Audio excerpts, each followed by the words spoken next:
جس کا حال یہ ہے سارا دن کھجوروں کی گٹھلیاں اکٹھی کرتی ہے، شامن کو ہامن دستے میں کوٹ کر شام کو پانی میں گھول کر پی جاتی ہے، ساری رات مصلی پہ کھڑی ہو کے قرآن پڑھتی ہے۔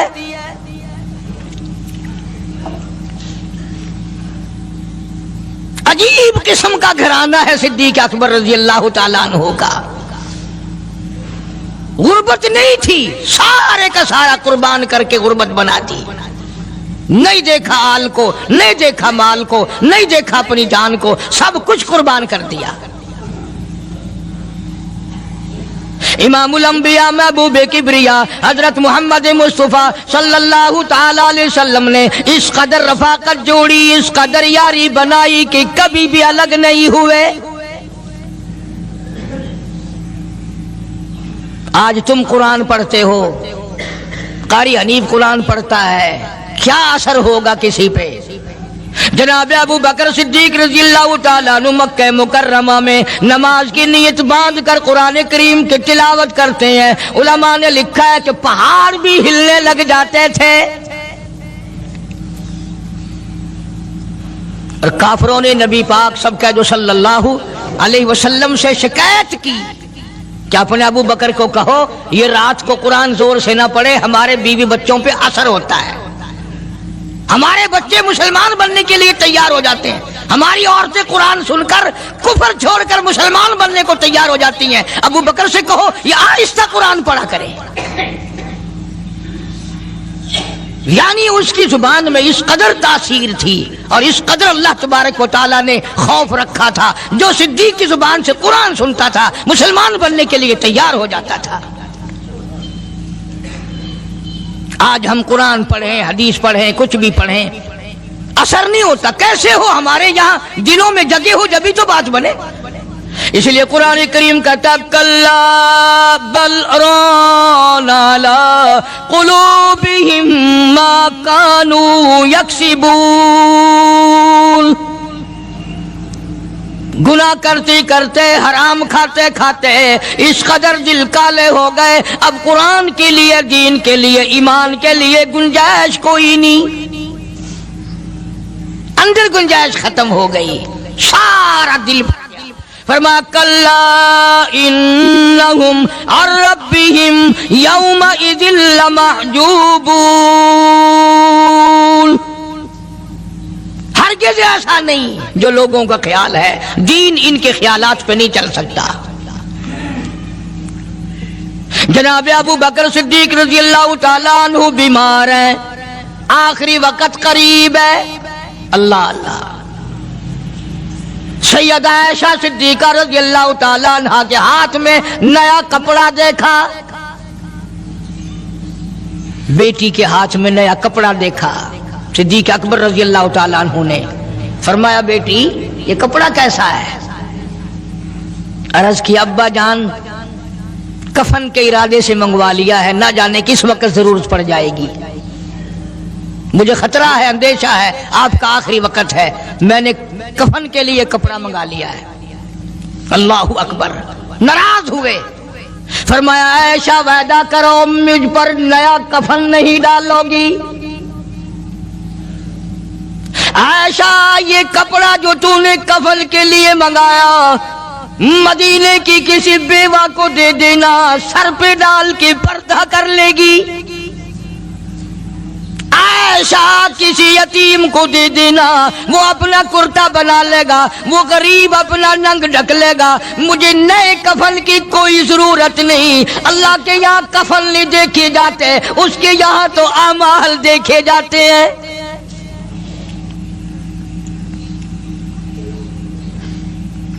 حضرت عائشہ رضی اللہ تعالیٰ عنہ نے اصرار کر دیا، ابا اجازت دے دو، اب تو میں نے منگا لیا ہے، اب تو میں نے منگا لیا ہے، دنیا کیا کہے گی؟ وقت کا حکمراں، وقت کا بادشاہ، نبی کا جانشین کو کفن بھی نہیں ملا۔ پھر دوسرا رخ اختیار کیا ہے صدیق اکبر سب کا جو رضی اللہ تعالیٰ عنہ، فرمایا عائشہ او میری بیٹی، نبی کریم صلی اللہ تعالی علیہ وسلم کا آخری وقت تیری گود میں آیا، سامنے آیا، تو نے آقا مدنی صلی اللہ علیہ وسلم کا آخری وقت دیکھا۔ حضرت عائشہ رونے لگی، ہاں میں نے دیکھا، سب کچھ مجھے معلوم ہے، پر اے عائشہ شہنشاہ کائنات کا کفن بتا۔ اس مدنی کریم صلی اللہ علیہ وسلم کا، دو جہان کے بادشاہ کا، یتیموں کے وارث کا، بیواؤں کے سہارے کا، دو جہان کے سردار، دو جہان کی رحمت حضرت محمد کریم صلی اللہ علیہ وسلم کا کفن بتا۔ حضرت عائشہ رونے لگی، عرض کی ابا جان، جن کپڑوں میں سرکار اس دنیا سے تشریف لے گئے ان کپڑوں میں 12 پیوند تھے، 12 ٹاکیاں تھی۔ فرمایا عائشہ پھر تیرا کیا خیال ہے، میرا محبوب ٹاکیوں میں گیا ہو میں نئے پہن کے جاؤں؟ جن کپڑوں میں میری وفات ہو یہی میرے کفن میں استعمال کرنا، یہی کپڑے مجھے کفن میں دے دینا جو میرے جسم پہ ہیں، اس لیے کہ جب میں اپنے آقا سے ملوں گا تو شرمندگی نہ ہو۔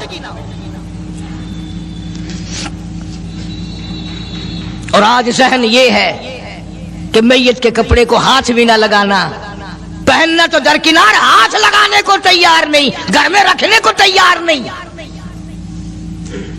یوں لکڑی سے اٹھا کر پرے پرے پھینکتے ہیں، آگ لگاتے ہیں، نہلانے والے کو دے دیتے ہیں، وہ بھی نہیں پہنتا، یوں ہی گلیوں میں نالیوں میں پھینک جاتا ہے۔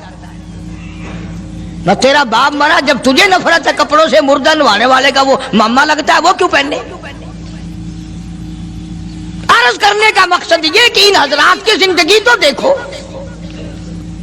اور وفات شریف سے پہلے 2.5 برس جو وظیفہ لیا، جو تنخواہ لی سرکاری خزانے سے،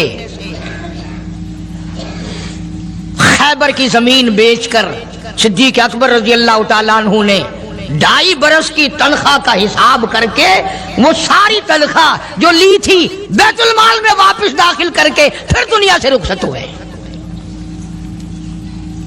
جو تنخواہ لی تھی 2-2.5 سال میں وہ ساری کی ساری واپس کر دی جناب ابو بکر صدیق رضی اللہ تعالیٰ عنہ نے، کہ میں مسلمانوں کا پیسہ کھا کے نہیں مرنا چاہتا، چاہے تنخواہ کے طور پر تھا، کل قیامت میں میرے لیے رکاوٹ نہ بن جائے۔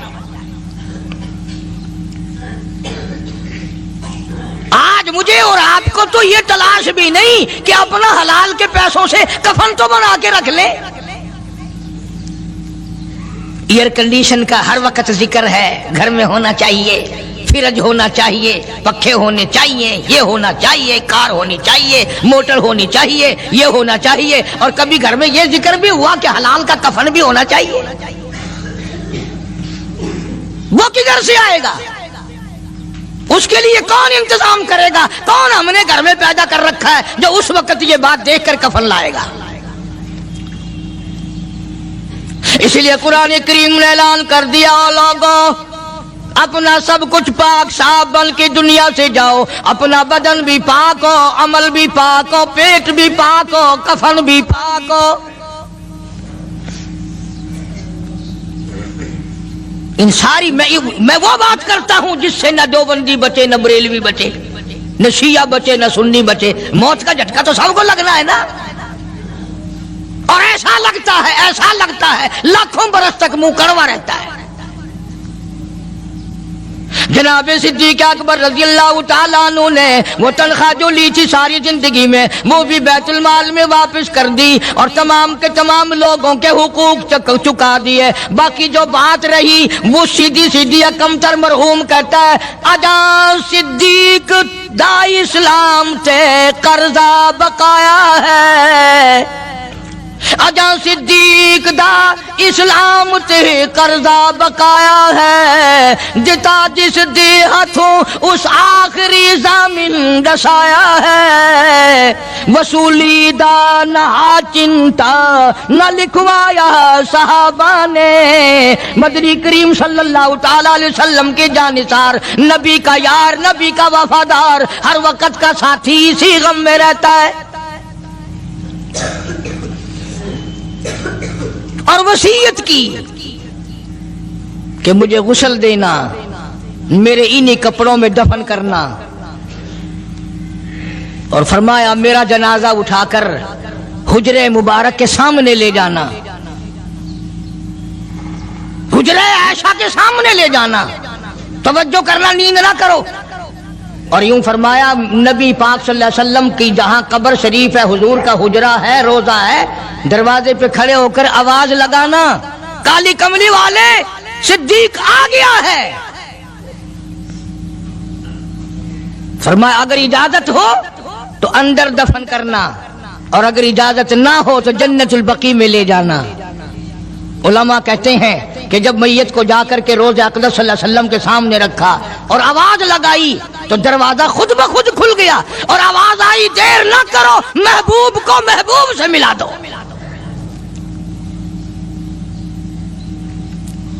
کیا شان ہے ان لوگوں کی، کیا عظمت ہے ان لوگوں کی،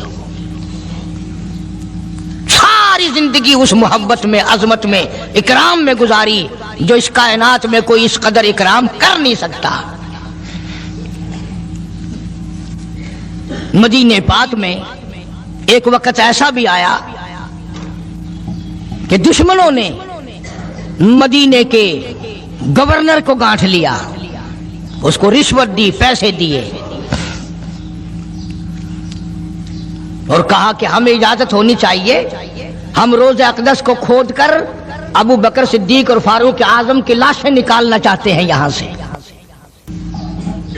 چنانچہ حاکم وقت نے پیسے کھا کر اجازت دے دی۔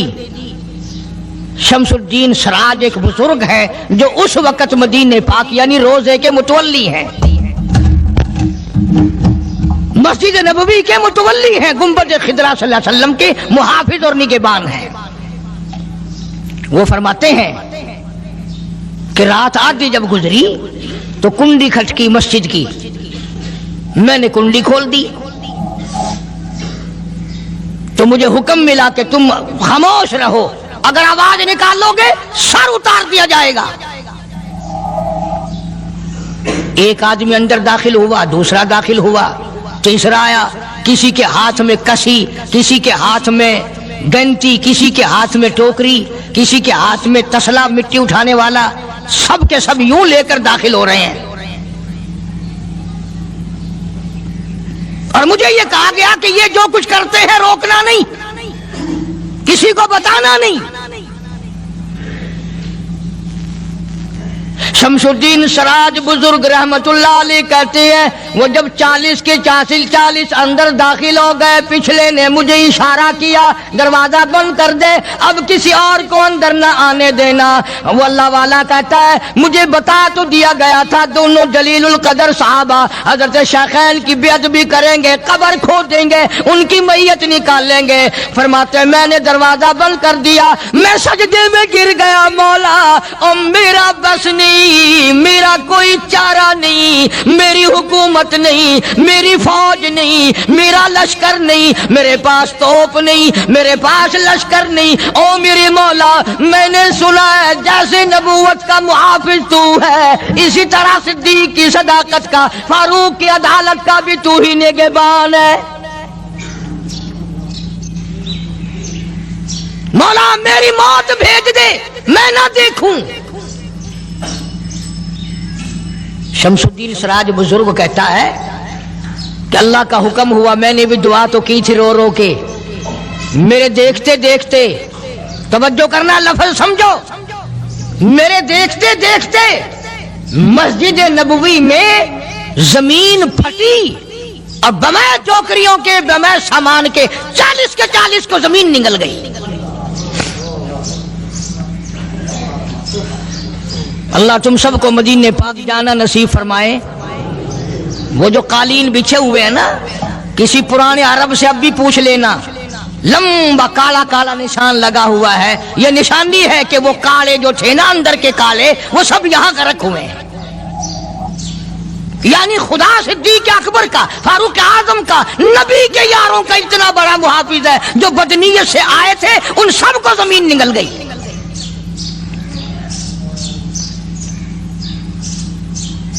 ایک اللہ والا کہتا ہے کہ میں نے مدینے پاک میں حاضری دی اور حضور کریم صلی اللہ علیہ وسلم کے روضہ اقدس پہ سلام پڑھا، اور میں صدیق اکبر کے موضع شریف کے سامنے کھڑا ہو کر سلام عرض کر رہا تھا، پڑھ رہا تھا۔ میں جب واپس ہٹنے لگا تو ایک آدمی مجھے کہنے لگا آپ کہاں سے آئے ہیں؟ اس نے بتایا کہ میں فلاں جگہ سے آیا ہوں۔ کہ آپ بڑے نیک آدمی معلوم ہوتے ہیں، بڑا اچھا سلام پڑھ رہے تھے، تعریف اچھی کر رہے تھے، میرے یہاں کھانا کھانے چلو۔ اللہ والا کہتا ہے کہ میں اس کی باتوں میں آ گیا کہ چل بھائی، مدینے کا آدمی ہے، مدینے کا آدمی ہے، دعوت کر رہا ہے، انکار کروں تو سنت کے خلاف ہونے کا، چل بھائی۔ لے گیا اور وہاں جا کر ایک مکان میں اس اللہ والے کو بند کر کے، کوٹڑی میں اس کو زنجیروں میں باندھ کر اس کی زبان کاٹ دی۔ تو نے صدیق کی اتنی تعریف کیوں کی؟ اور پھر چھوڑ دیا کہ جا صدیق سے ٹھیک کرا کے دکھا۔ وہ پھر مسجد نبوی میں آیا۔